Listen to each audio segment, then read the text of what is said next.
ఈ అమ్మాయి పేరు జమీమా అండి. ఇవాళ ప్రపంచం మొత్తం ఈ అమ్మాయి గురించి మాట్లాడుకుంటుంది. మన భారతదేశంలో కూడా చాలామంది ఈ అమ్మాయిని పొగుడుతూ వీడియోలు చేస్తున్నారు. అలాగే సోషల్ మీడియా, టీవీ ఆన్ చేసినా ఈ అమ్మాయి పేరే వినపడుతుంది.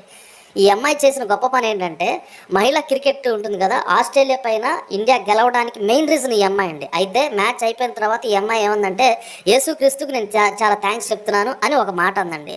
దాంట్లో తప్పే ఉంది. ఇష్టదైవాన్ని చెప్పుకోవడంలో తప్పే ఉంది. మన భారతదేశంలో ప్రధానమంత్రులు, పెద్ద పెద్ద పొలిటీషియన్స్ జై శ్రీరామ్ అంటారు. దాంట్లో తప్పే ఉంది. ఎవరికి నచ్చిన దైవాన్ని వాళ్ళు ప్రకటించుకుంటారు. దాంట్లో తప్పేం లేదు. కొంతమంది ఈ అమ్మాయి గురించి బ్యాడ్ కామెంట్ చేస్తారు. ఒకానొక సందర్భంలో నరేంద్ర మోడీ గారు చర్చిలోకి వెళ్ళి ప్రేయర్లో పాల్గొని బైబిల్ తీసుకున్నారండి. అంత మాత్రాన నరేంద్ర మోడీ గారిని క్రిస్టియన్ అంటావా? ఎవరికి నచ్చిన దైవాన్ని ప్రకటించుకోవడంలో తప్పే ఉంది. దాంట్లో తప్పేం లేదు కదా. ఈ అమ్మాయి పైన ఎందుకు బ్యాడ్ కామెంట్ చేయడం? మన పవన్ కళ్యాణ్ గారు ఎన్నోసార్లు నేను సనాతన ధర్మాన్ని ఫాలో అవుతున్నాను, దాంట్లో తప్పే ఉంది. ఏమన్నా అర్థం